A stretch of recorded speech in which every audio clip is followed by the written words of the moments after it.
Hello everyone.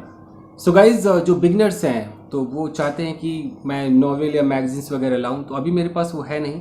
तो एक story है गाइज, तो स्टोरी से भी आपको बहुत कुछ सीखने को मिलेगा, कुछ वर्ड्स मिल सकते हैं, सेंटेंसेस आप समझ सकते हैं। गाइज शुरू करते हैं। गाइज यहाँ लिखा है कि I didn't know what I was missing. Means मुझे मालूम नहीं था, आई डिडेंट नो मुझे मालूम नहीं था, व्हाट आई वॉज मिसिंग कि जो मैं मिस कर रहा था या मिस कर रही थी।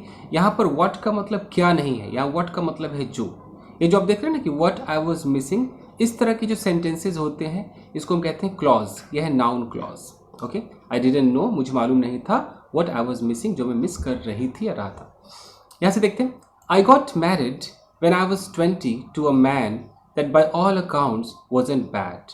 पहले यहाँ तक देखिए, आई गॉट मैरिड यानी कि मैंने शादी कर ली। When I was 20, जब मैं 20 साल की थी मैंने शादी कर ली। टू अ मैन, एक आदमी से, that by all accounts wasn't bad, और वो जो था बाई ऑल अकाउंट्स यानी कि हर तरीके से देखे तो वॉजंट बैड यानी किसी भी तरीके से वो बुरा नहीं था। बाई ऑल अकाउंट्स का मतलब है कि सब कुछ हर एंगल से वो ठीक था। तो I got married when I was 20 to a man that by all accounts wasn't bad. तो आप ये बाई ऑल अकाउंट्स आप नोट कर सकते हैं, नया आप सीख सकते हैं। आगे देखिए, but he wasn't good for me. तो हर एंगल से सही तो था, बुरा नहीं था, but he wasn't good for me, लेकिन वो मेरे लिए अच्छा नहीं था। एक महिला कहानी सुना रही है, तो अपने पति के बारे में कह रही है कि वो हर एंगल से ठीक तो था, बुरा नहीं था, लेकिन मेरे लिए वो अच्छा नहीं था। लॉन्ग स्टोरी शॉर्ट, यहाँ लिखा है कि लॉन्ग स्टोरी शॉर्ट, इसका भी आप इस्तेमाल कर सकते हैं। लॉन्ग स्टोरी शॉर्ट का मतलब है कि सीधा पॉइंट पे आते हैं, लंबी लंबी बातें नहीं करते हैं, बिल्कुल इसको शॉर्टकट करते हैं। तो हम ऐसे कहते हैं लॉन्ग स्टोरी शॉर्ट। अगर बिल्कुल पॉइंट पे आए तो I was married to a loser. अगर बिल्कुल मुद्दे की बात करें तो भैया मेरी शादी तो एक लूजर से हुई थी। देखिए, he didn't necessarily do anything wrong, he just didn't do anything at all.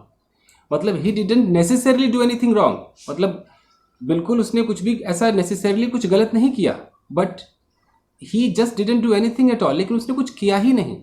ऐसा नहीं कि उसने कुछ गलत कर दिया हो, उसने कुछ भी नहीं किया, जो मैंने उम्मीदें की थी उसने वो भी नहीं किया। तो आप समझ रहे कि ही didn't necessarily do anything wrong, he just didn't do anything at all, उसने कुछ किया ही नहीं। Now I am not a typical women. अब मैं कोई वो टिपिकल औरत नहीं। टिपिकल मतलब वही जो पुराने ज़माने की वो खास एक पर्टिकुलर स्टीरियोटाइप जो कहते हैं ना, वो टिपिकल में नहीं हूँ। If there even is such a thing, if there even is such a thing, अगर ऐसी कोई चीज़ भी है, अगर टिपिकल वुमन नाम की कोई चीज़ है तो मैं अब कोई टिपिकल वुमन नहीं हूँ।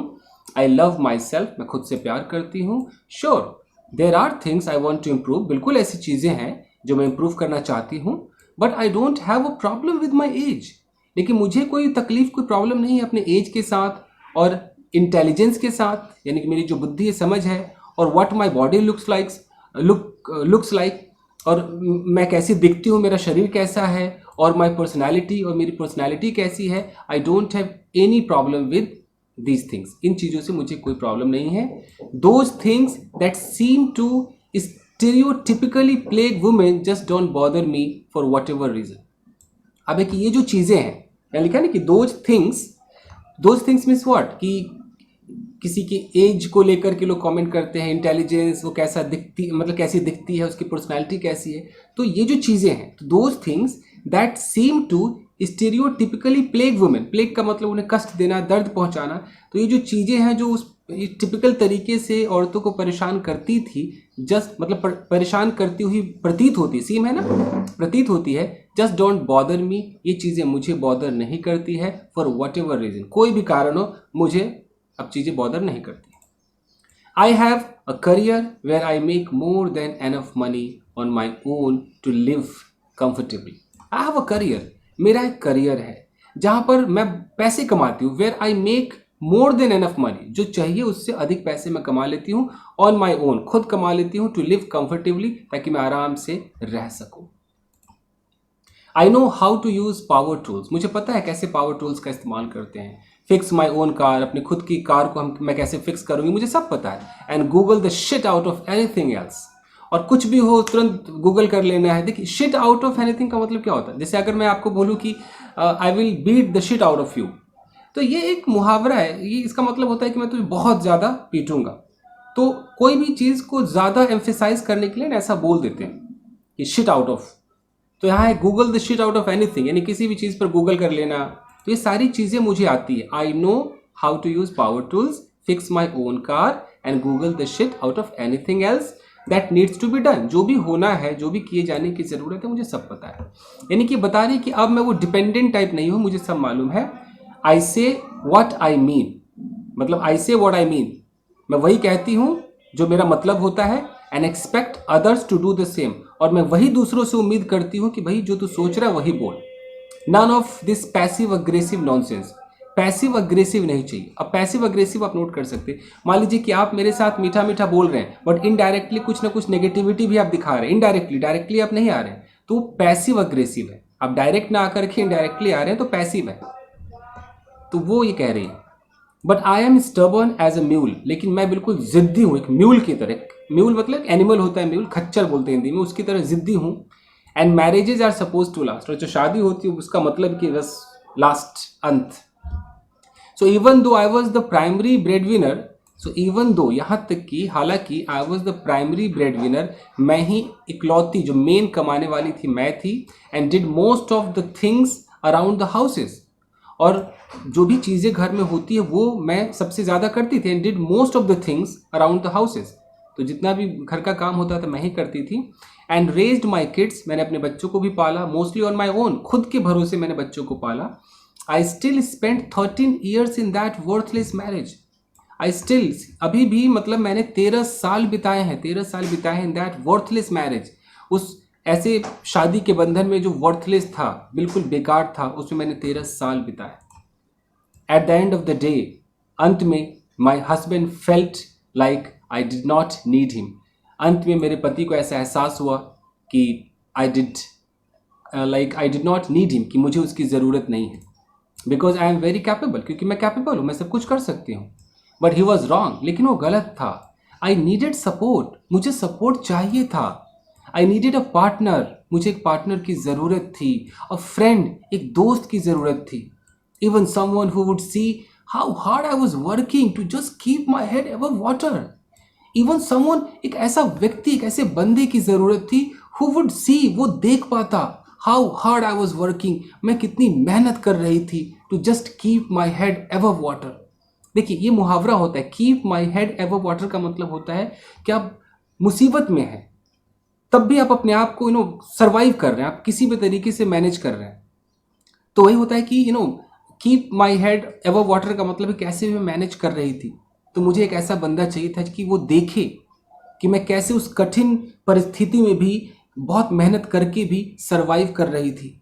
वो कोई तो होता, मुझे चाहिए था कोई partner. I couldn't manage everything on my own, मैं खुद सब कुछ नहीं कर सकती थी। एंड आई स्टिल कांट, मैं अभी भी नहीं कर सकती हूँ। For some perspective at how emotionally isolated I was, for some perspective का मतलब है कि अगर कुछ दृष्टि से देखिए, एक तरीके से देखिए, how emotionally isolated I was, कितना मतलब मैं बिल्कुल आइसोलेटेड थी, अकेली थी मैं, इमोशनली आइसोलेटेड। इमोशनली का मतलब है कि फुल आप इमोशन से भरे हुए हैं और आप खुद को अकेला महसूस कर रहे हैं। बेशक आप किसी के साथ रह रहे हो फिर भी आप खुद को अकेला महसूस कर रहे हैं।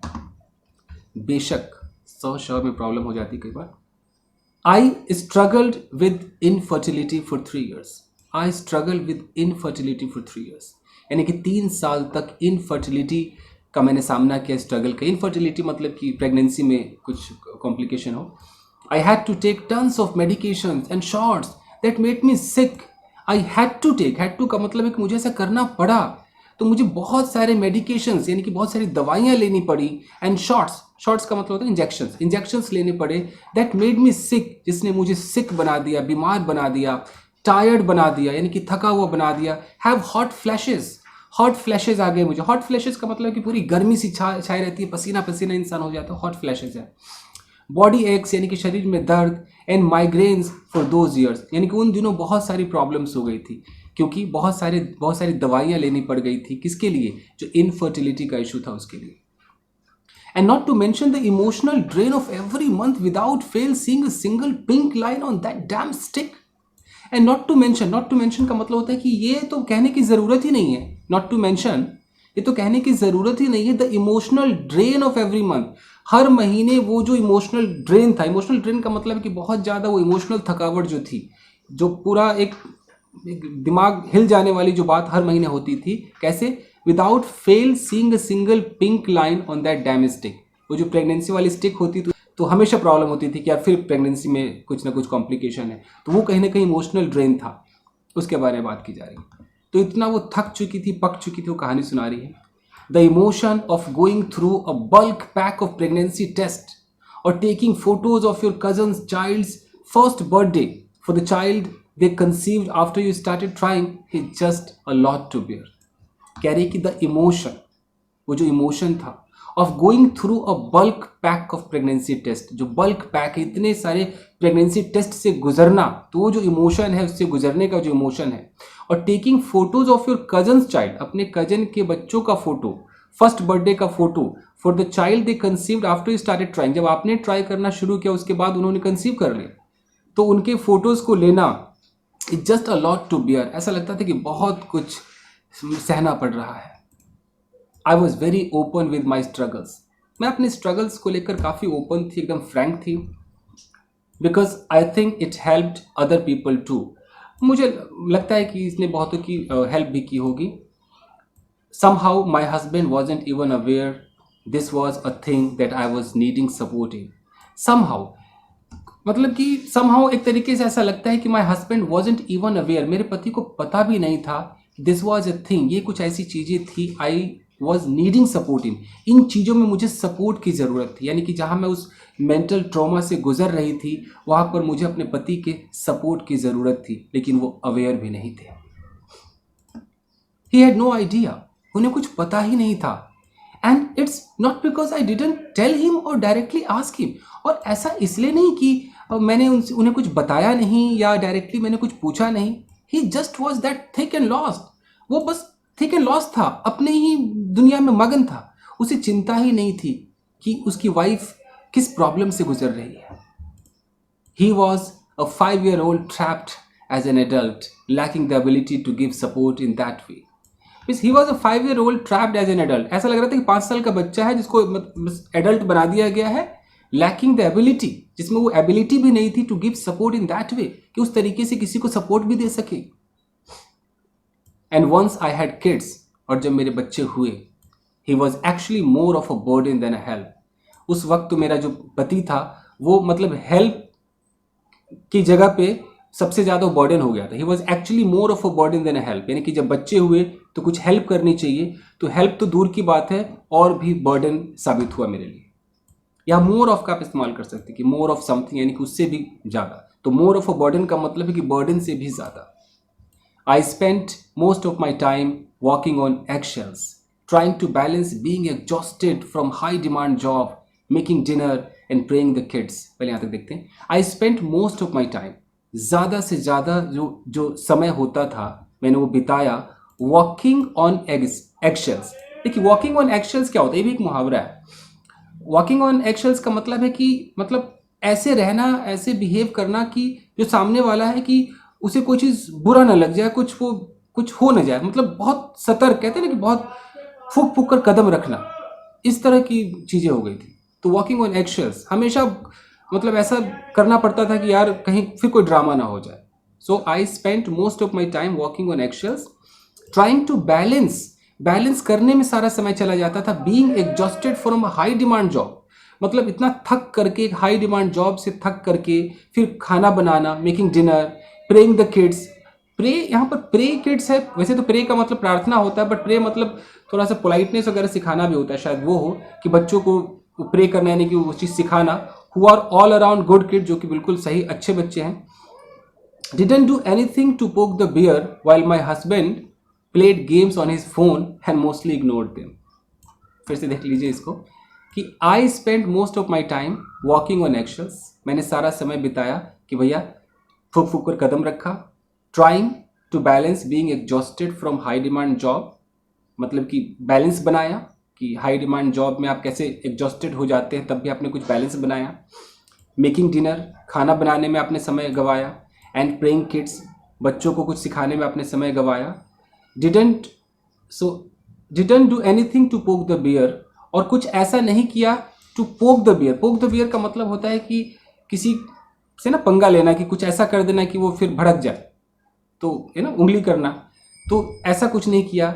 While my husband played games, यानी कि मैंने इतना सब कुछ संभाला, कुछ कुछ पंगा नहीं लिया, कुछ मतलब ऐसा कुछ गलत नहीं किया, फूक फूक कर कदम रखा, बच्चे को संभाला, जॉब को मेंटेन किया, खाना पकाया, इतना सब कुछ किया। और पति played games on his mobile, उन्होंने अपने मोबाइल पे गेम खेला, एंड मोस्टली इग्नोर्ड देम, और उन सबको इग्नोर कर दिया। I spent more time trying to keep them from upsetting him than anything else, और आई स्पेंट मोर टाइम, मैंने सबसे ज़्यादा समय बिताया trying to keep them from upsetting him, यानी कि उन बच्चों को मतलब दूर रखना कि उन्हें अपसेट न कर दे, देन एनीथिंग एल्स, और भी कुछ करने से ज़्यादा तो मैंने यही मेंटेन किया कि मतलब बच्चे उनको अपसेट न कर दे। कुछ समझ में आ रहा है? When I finally asked him to please leave, जब अंततः मैंने कहा कि भैया अब चले जाओ, छोड़ दो हमें, please leave, everything improved immediately, सब कुछ फटाफट सही हो गया। आई कुड ब्रीद अगेन, मैं दोबारा से सांस ले सकती थी। I was free of so much dead weight, मतलब ऐसा लग रहा था कि वो जो बहुत ही एक मुश्किल सा भार था, वजन था, उससे मैं फ्री हो चुकी थी। I was so happy to just not have him around, मैं इतनी खुश थी कि अब वो मेरे चारों तरफ नहीं, मैं बहुत खुश थी। It was so much better, बहुत ही अच्छा था। आई नेवर लुक्ड बैक, मैंने कभी भी पीछे मुड़कर नहीं देखा। And I was okay on my own, मैं जैसी थी अपने खुद में बिल्कुल सही थी। Sure I crawled into bed every night, ये बिल्कुल सही बात है कि मैं बस बिस्तर पे पड़ जाती हूँ हर रात। Feeling ready to collapse at the end of the day, जब दिन खत्म होता है ऐसा लगता है कि बस पड़ जाओ, एकदम कोलैप्स हो जाती हूँ, ढह जाती हूँ। किड्स आर डिमांडिंग, बच्चे डिमांडिंग है, आफ्टर ऑल आखिरकार बच्चे हैं तो डिमांडिंग होंगे ही, बट आई वॉज फ्री, मैं बिल्कुल फ्री थी, एंड आई वॉज हैप्पी, और मैं खुश थी। But it wears on you, लेकिन ये आपको तकलीफ देता है, कष्ट तो होता है। आई होप कि आपके समझ में आया होगा गाइस। तो ये छोटी छोटी कहानियाँ मैं ऐसे कभी कभी लाता हूँ ताकि आपको कुछ नए वर्ड्स मिले और कुछ सेंटेंसेस आपकी समझ में आए और कुछ सीखने को मिले। तो बस आज के लिए इतना ही दोस्तों, मिलते हैं अगले वीडियो में। Take care, keep practising and have fun. Thank you guys.